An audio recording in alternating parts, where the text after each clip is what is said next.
AH-1 Whiskey Mama Cobra.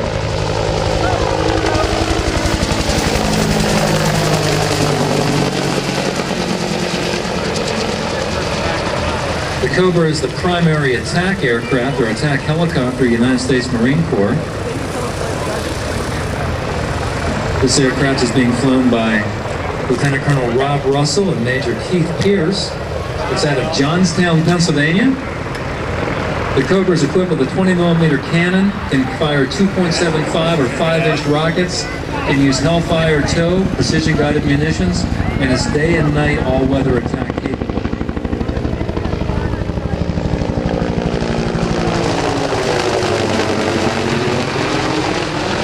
It's got a twin engine pack. I believe they're routed into a combining transmission.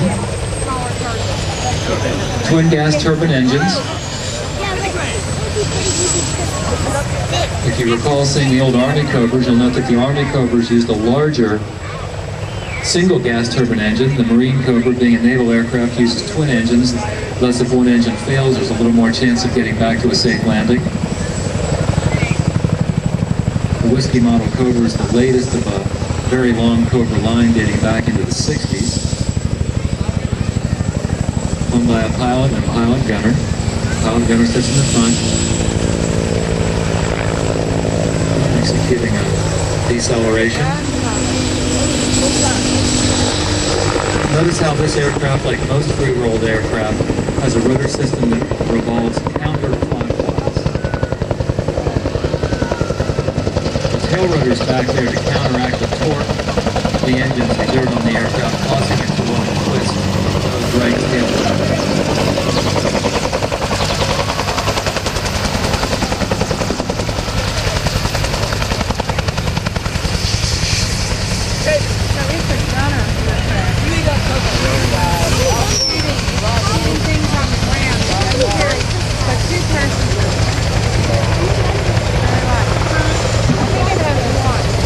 You can hear back behind you to your right the massive rotor system of the CH-53E turning.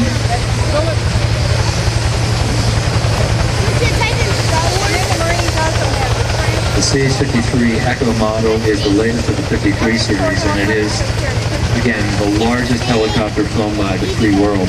The Russians have one a little bit larger, although it doesn't seem to fly too much. CH-53E entered service about 1982. It's a derivative of the earlier 53 Delta and Alpha models. Coast Guard, or rather the Air Force flies the G model 53. It's powered by 3 gas turbine engines, 4,380 shaft horsepower each. It has a fueling probe on the front that allows the aircraft to refuel in air behind a C-130 airplane. Notice the number 2 engine right behind the first engine on the left-hand side. Number 3 engine is by itself on the right-hand side.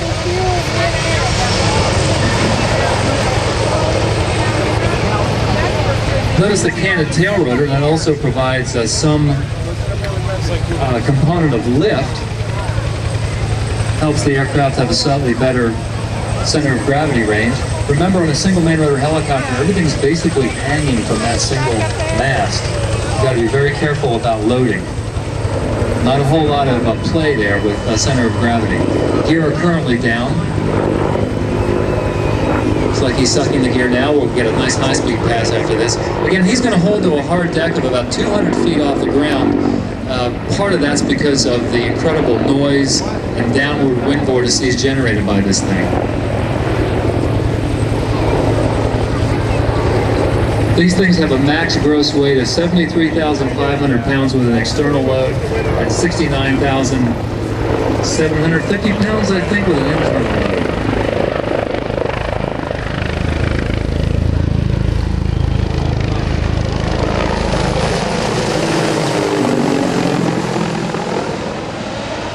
Okay, doing a sudden zoom climb. We're going to get a 60-degree angle back turn after that.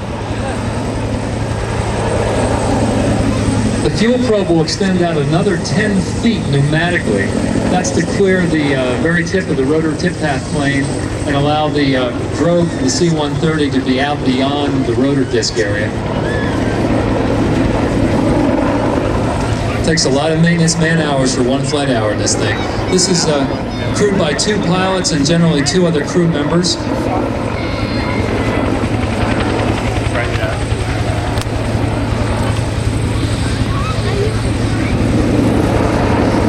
The aircraft's being flown by Major Jeff Toad Hollinger and Major Dennis Bunny Hahn, Corporal Bensinger and Corporal Kanich crewing it, based out of Willow Grove, Pennsylvania, from AH-772, excuse me, Marine Reserve Heavy Helicopter Squadron based out of Willow Grove.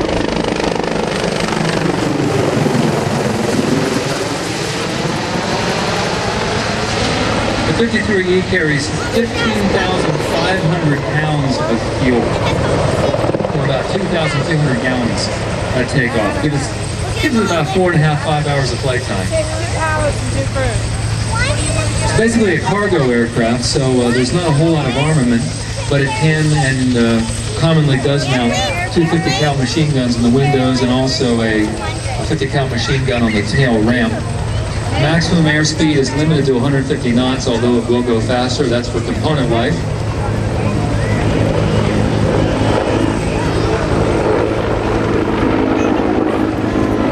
The squadron deployed in 2009 to Afghanistan.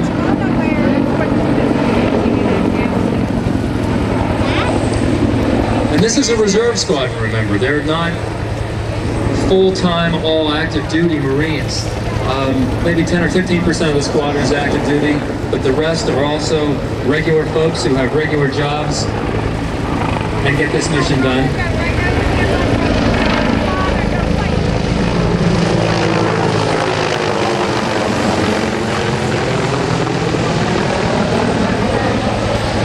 Notice the little triangular device extending down just below the tail rotor assembly. We used to call that the stinger.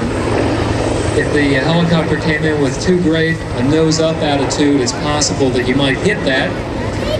If you did hit that, it would avoid coming in contact with a tail rotor against the ground. We used to say there was 2 kinds of pilots, those who would hit the stinger and those who would.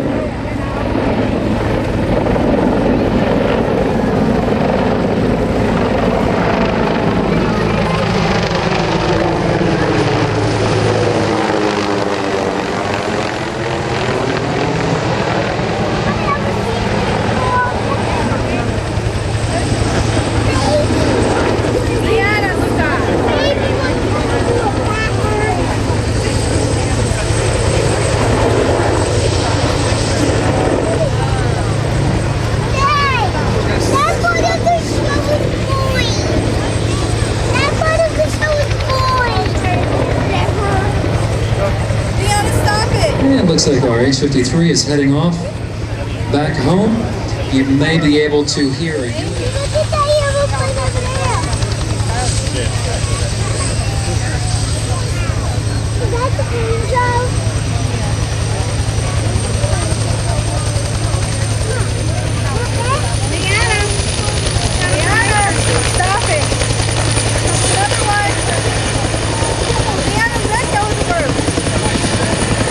comes our U.S. Air Force November model Huey, flown by Captain Henry Lake, Captain Bill Murphy, Lieutenant Mitchell Clapp, and Rob the crew chief, based out of Joint Base Andrews, Maryland.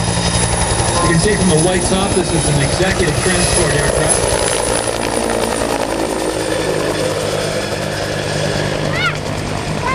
With a very similar power pack to the Cobra you saw previously. Is powered by 2 gas turbine engines, essentially jet engines, where we harness those expanding gases to turn a set of shafting, which is ultimately going to turn the main rotor system and the tail rotor. This is a helicopter that's needing hydraulic boost for the pilots to be able to safely fly the aircraft.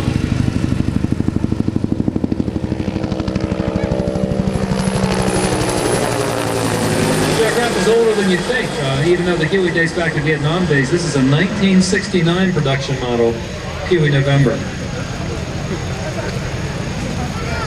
Of course, it's a version of the classic Vietnam era helicopter, the iconic UH-1. This aircraft has a top speed of 130 knots, which is about 140 miles per hour, and a max gross weight of 10,500 pounds. That's about half the weight, I think, of the fuel that the 53E carries.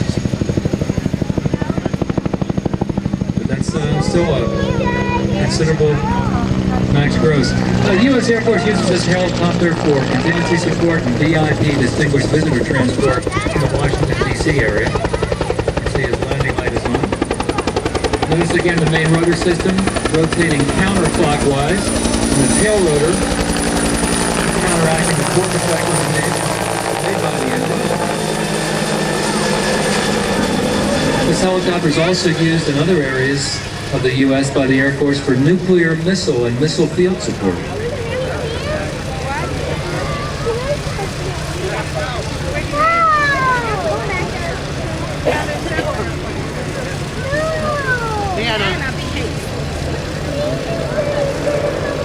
And the Air Force crew also noted here that the standard crew is 2 pilots in front and a flight engineer in back, but the UH-1 can still be operated by a single amazing Air Force pilot, unquote.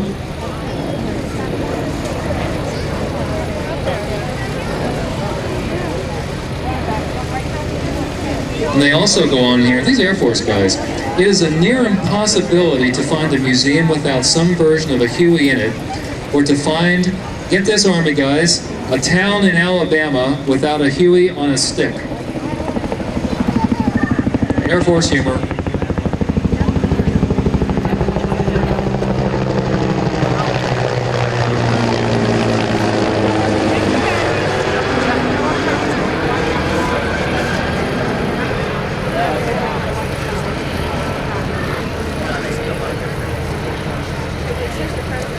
In just a few moments, we're going to have a very interesting series of departures. Pennsylvania Army National Guard, 3 aircraft, CH-47, AH-64, and UH-60A coming up just momentarily. A classic helicopter, it would probably be the Huey. If the DC-3 is the classic airplane of all time, maybe a Huey is the classic helicopter of all time. We want to thank David Schultz Air Shows for their coordination and operational services. This event marks the 27th event of a busy 2010 air show season that will see them do dozens of air shows all throughout the U.S. From Denton, Texas to Atlantic City Beachfront to Grand Forks Air Force Base, David Schultz Air Shows provides the very best in aviation production. CH-47 Delta model, this is the Army's version of heavy lift. Notice the tandem rotors, and notice the rotors turning in opposite directions, counteracting the torque of one another. Very stable hover.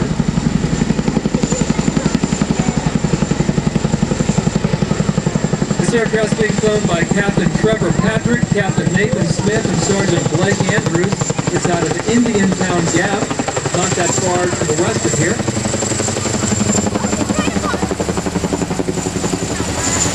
Very similar in mission and capability to the CH-53E. Max airspeed of 170 knots. It grosses out at 50,000 pounds, seats 33, although you could really never gross the thing out with people on board, and a minimum crew of 2 pilots and 1 flight engineer. Its primary mission is air movement and air assault. More than likely, it's going to be relegated to carrying equipment because it can do everything, but the 60s will generally be carrying the passengers in Army assaults. Troops and equipment and heavy lift.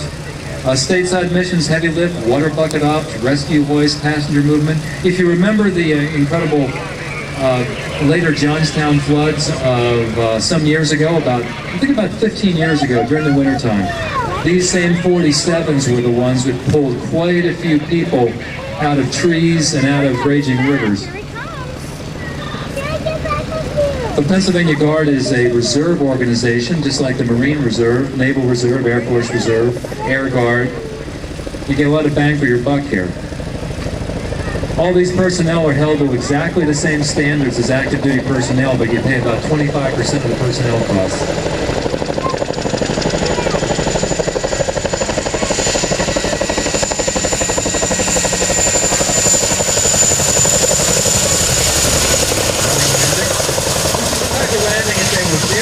Heavy or in very high demanding conditions, it takes less power to roll on like that than it does to come to a hover. So you might see the aircraft do this rolling landing instead of a stationary hover.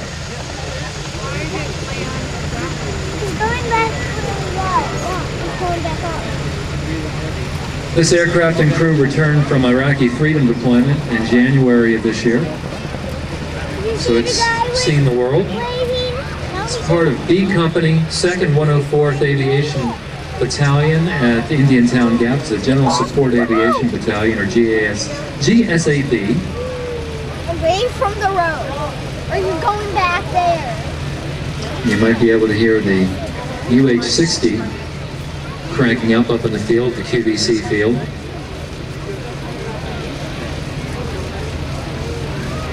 We have to be kind of careful up there because the QVC network, as you might know, does 24-hour broadcasts, and we got to be careful not to rattle the rafters too much while they're continuing to sell things. But we do appreciate them allowing us to use their field. Speaking of appreciation, we need to thank constantly the Civil Air Patrol. Without these young men and women, this event couldn't happen at all. We greatly appreciate their help. Please take the time to thank them. It just simply couldn't happen without these young men and women and the older folks who serve as their commanders. Thank you so much. 47 coming over for a high-speed pass.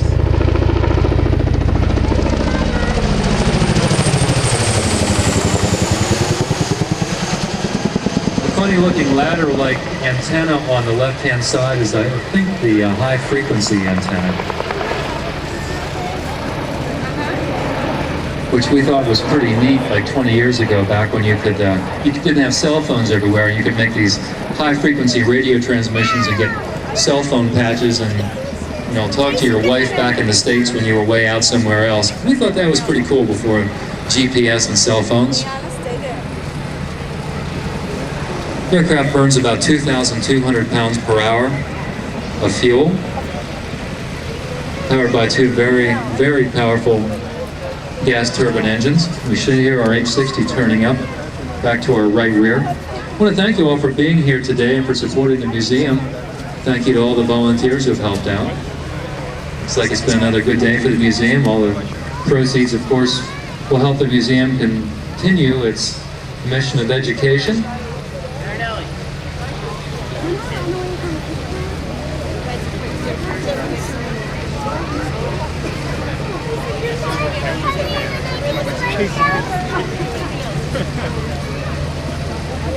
Yeah, the 47D that you just saw is the latest version in common service with the United States Army. It's similar to the CH-46, which is a smaller brother that the Marines use. Okay, here comes our UH-60 Blackhawk helicopter, another conventional single main rotor system, twin gas turbine engines, canted tail rotor, helps with the CG, counterclockwise rotor system.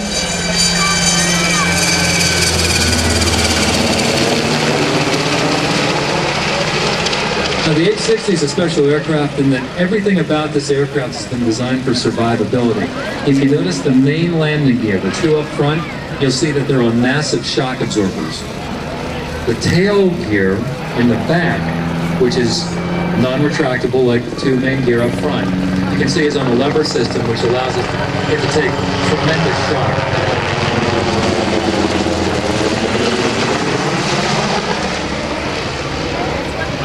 This aircraft is flown by the Pennsylvania Army National Guard.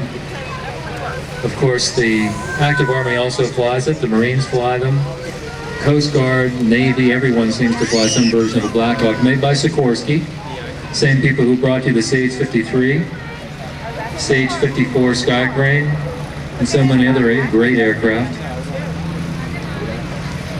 Unmistakable silhouette of an H-60, that flat bottom with the curved top, huge tail rotor.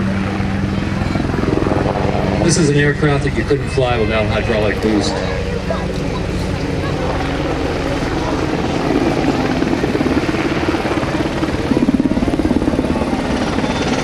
Extremely crash survivable aircraft. These things can slam to the ground, and because of the attenuating seats, the main landing gear on extended shock absorbers, the tail gear system, the way the whole fuselage is designed, extremely safe aircraft. Notice the horizontal stabilizer in the rear. As the aircraft comes to slower airspeeds, that horizontal stabilizer will actually, I guess you'd say, come down or help the aircraft slow up. As the aircraft goes faster, I don't recall the airspeed, and it actually goes horizontal to the flight path. Helps the aircraft maintain stability and fast forward flight, and also helps it slow land rather much faster than if it wasn't fitted. Twin gas turbine engines.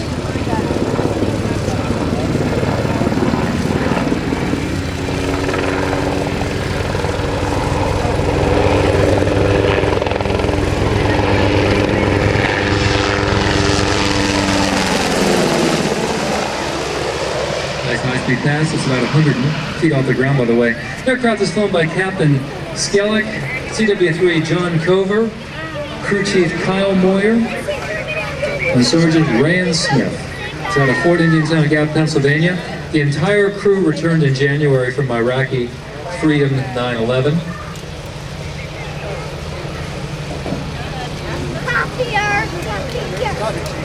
Well, we soon should be able to hear a very special aircraft turning up in the QVC airfield. You may have heard of a special aircraft called an Apache.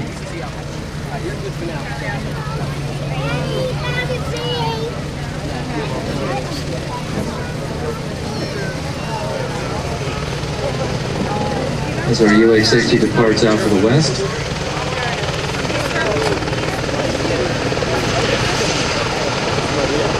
And there it comes.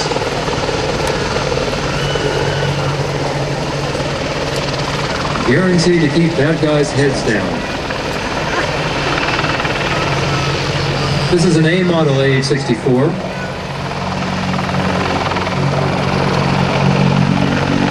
Again, out of Indiantown Gap, from the 1st of the 104th Aviation Battalion. This is from a detachment. The rest of the squadron is based in Johnstown, Pennsylvania, flown by Captain Hops and CW2 Myers.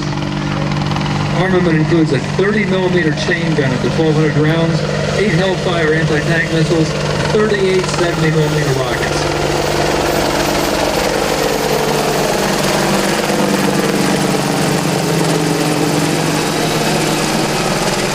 Just like a Cobra, that chain gun will automatically follow the motions of the pilot gunner.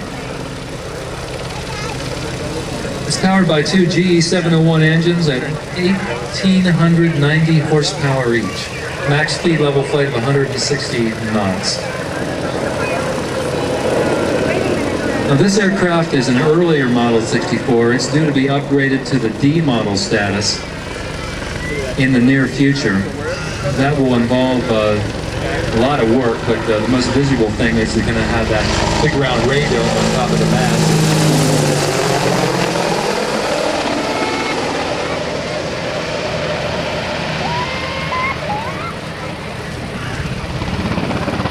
The crew of this aircraft were deployed to Kosovo in 2006 as part of the peacekeeping mission there.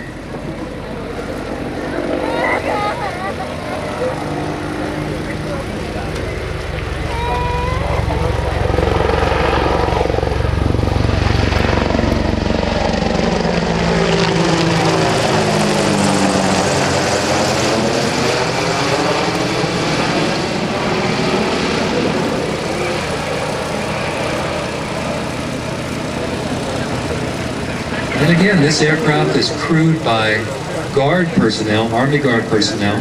They're reserve individuals. They have other jobs, do other things in your community. And when needed, they're fully ready.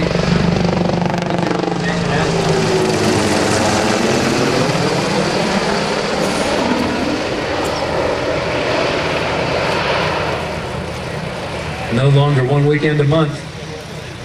Again, I have to say that all the personnel you saw here in terms of the Guard and the Marine Reserve, even though they have other jobs, they aren't full-time military personnel anymore. they're responsible for maintaining exactly the same standards as active duty. Rough estimate is that the personnel costs are roughly 25% of maintaining active duty personnel, so you definitely get your dollar's worth from the Guard and the Reserve.